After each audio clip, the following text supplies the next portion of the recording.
by them as a result of the uncertainty of not knowing that they can look on the internet and find exactly what our interrogators are going to be limited to. The law of the land is... wannabe tough guy thug. It's just like Kim Jong-il, just little sacks, little soft scumbag bullies. I mean, it's a family show. I'm not going to say it. I mean, it's the same thing with the Nazis. Their leadership was a bunch of effeminate trash as well. And the communists, I just can't handle it. God, why do we let demons run everything? Why don't good people stand up against scum like this? America, these people just want to hurt goodness.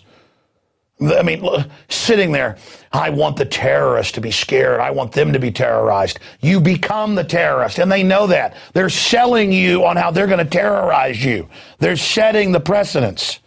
Do you understand? They are at the highest level of the government, of the illegitimate government. They staged it. They know about Fast and Furious.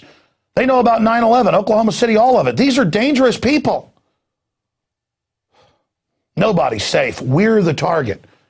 Okay, let's go to Lindsey Graham. Here he is. The law of the land is that if you choose to help Al-Qaeda, you've committed an act of war against your fellow citizens, and you can be held as an enemy combatant for an indeterminate period of time, so we can gather intelligence about what you may have done or about what you know about the enemy. What you know about the enemy. And then there's other clips with them going into the fact that it's U.S. citizens. And then you find out they use that term, it's just Al-Qaeda. Remember Bush? We're just listening to Al-Qaeda's phone calls. Then it turned out it was their political enemies, everybody. And it was illegal, and they just said, so what? Nobody gets in trouble. Let's go ahead and go to the next clip of him on a big power trip.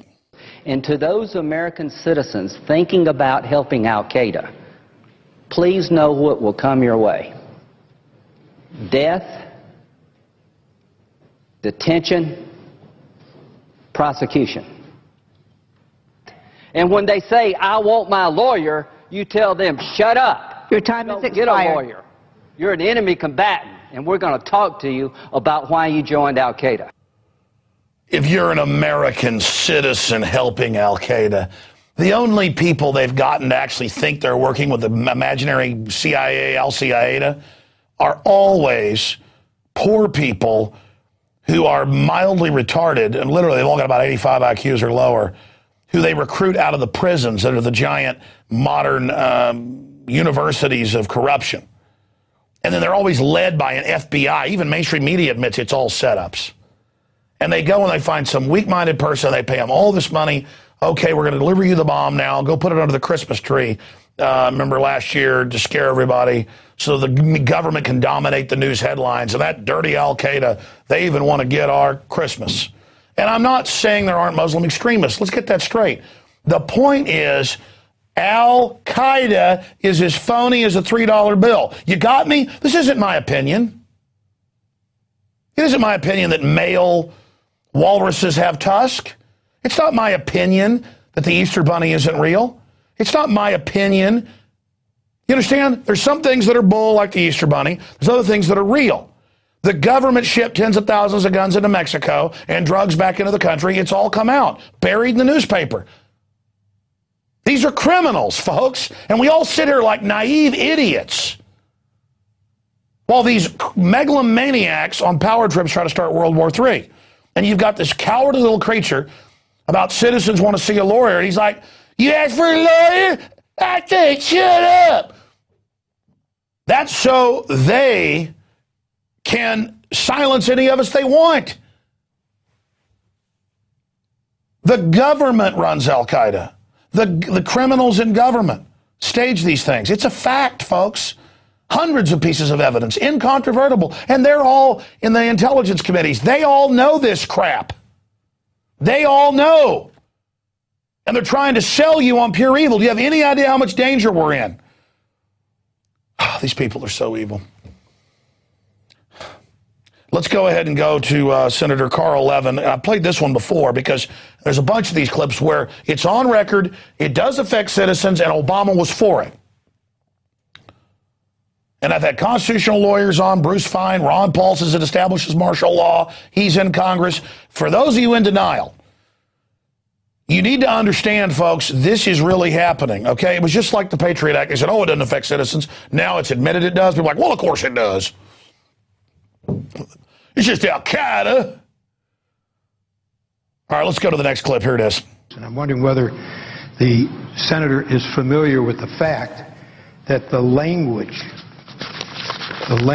which precluded the application of Section 1031 to American citizens was in the bill that we originally approved in the Armed Services Committee, and the administration asked us to remove the language which says that U.S. citizens and lawful residents would not be subject to this section. Is the senator familiar with the fact that it was the administration that asked us to remove the very language which we had in the bill which passed the committee, and that we removed it at the request of the administration, that would have said that this determination would not apply to U.S. citizens and lawful residents? I'm just wondering, is the senator familiar with the fact that it was the administration which asked us to remove the very language, the absence of which is now objected to by the senator from Illinois?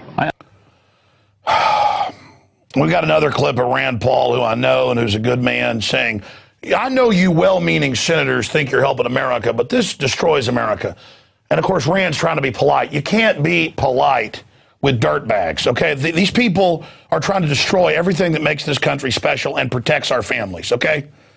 And, look, I don't like having to get up here and tell hardcore tyrants who run murderous operations worldwide that they're pieces of crap. But you know what? It's got to be done, okay? Everybody's got to stop kissing these degenerate old men's butts, okay? I'm here to tell you, folks, okay? I'm tired of it. These are the commanders of Al-Qaeda. Those senators that are supporting all this are all knee-deep in all this stuff. A lot of them up to their eyeballs in it. And I've had it with you. I'm not going to play your hoax anymore, where they put a sock puppet, of Al-Qaeda up and go, give me your rights away or I'm going to get you.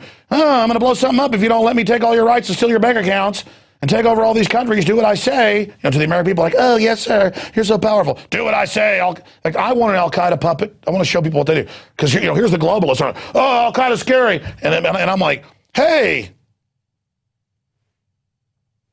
you're running it.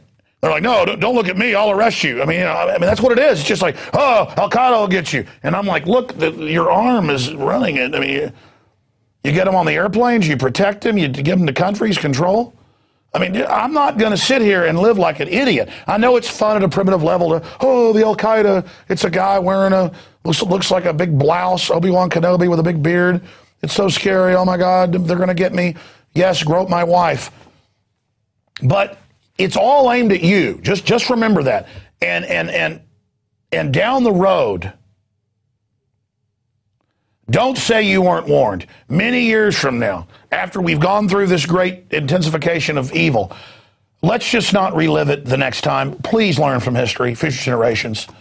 If you're watching this, if they don't eradicate it all from the web with the systems they've got, they can erase everything they want off TiVo, like our show about FEMA camps with Ventura. They can already erase my voice off the entire internet with Shazam-type software, and they're saying in this new censorship bill they're going to do that. That once someone's deemed a radical, they'll just have programs that erase it and shut down every account on the web. I mean, it's all being announced. You think they're arrogant now? They're a bunch of Kim Jong-il bastards. Okay, I'm going to stop. But I'm telling you, folks, they're dangerous. They're horrible criminals. They're our enemies. I know it's fun to hate the opposing football team, but that's all smoke and mirrors. Okay, I'm going to stop right there. Oh. I want to get off this thing right now. I want to turn this around right now. There's an awakening happening. The fact that Ron Paul is dominating, and they've known it all along. The fact that he's been winning all the straw polls and the rest of it and raising the most money from small contributors. He raised like $5 million in the last 3 days. Last time I checked. The fact that this is going on and the fact that even in cooked polls, Paul is 23, Romney is 20, Gingrich is 14. Gingrich has plummeted from number 1 to number 3 because people found out he's a complete and total globalist. So we've got that report going on. And then there's a bunch of other polls coming out that show him in second or third. Now, continuing, there's a lot of hit pieces now being reported. And this is an example of different polls that show the massive skewing out there. But they're definitely scared of him and saying he's probably going to win right now. Oh, and hackers, the group Anonymous, which is any cutout the government wants, have announced they're going to target the Iowa caucus so they can try to shut it down. And then now that gives the government the excuse to come in and monitor it and then engage in whatever monkey business they want. But, they wouldn't do anything because the government's there to make sure our elections are sound, even though they've been caught cheating over and over again. Then some ask, well, then why do we politically still get involved? Because we're out there educating people, putting out the issues, and exposing fraud when we find it. We know if we give up and crawl in a ditch, we're never going to have any chance. So we use these elections as a chance to educate. Now, there's been a whole bunch of hit pieces come out in the last day. Gingrich collapses in Iowa as Ron Paul surges to the front. Now, there's the basic facts. But there's an article here out of the Atlantic Wire, kind of the liberal neocons. Why doesn't the Tea Party love Ron Paul? I don't know. He just started it in 2007 with people like myself against the globalists, and then the neocons came in and tried to take it over. And so because he doesn't think the U.S. should be like Nazi Germany and attack and invade every country on earth, he's the bad guy. That's basically what's going on that front. Here's one out of the Washington Examiner. GOP will take the gloves off if Ron Paul wins Iowa. But I've already seen probably 20 articles saying it doesn't matter now if he wins Iowa. Iowa was always absolutely key. I mean, that most of the time meant you were going to get the nomination. But now, to win the very first primary / caucus, that doesn't matter anymore. But they're going to come after him, and it's going to be the same old stuff. Back when he had put his name on 14 different newsletters. And, they said some stuff like, the rioting will stop in Los Angeles after the welfare checks don't get delivered. Stuff like that. And there you can see Paul Watson's article, Gingrich-linked propagandist recycles debunked racist Ron Paul smear. And the article has the name Alex Jones in the title, when I have nothing to do with newsletters written in 1988.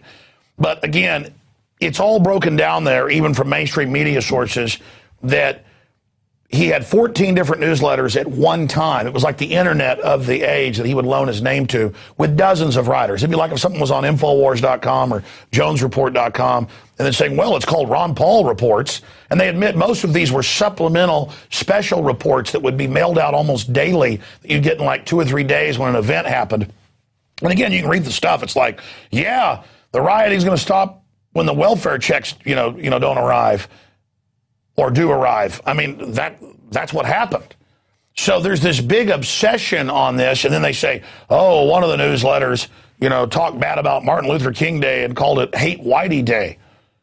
And then it turns out that in the 80s, when he first got into Congress and then got thrown out, that the only time he said that he, on record, voted for something that was unconstitutional, even though it was just symbolic, it is unconstitutional to make certain days for certain people, a day when you don't go to work.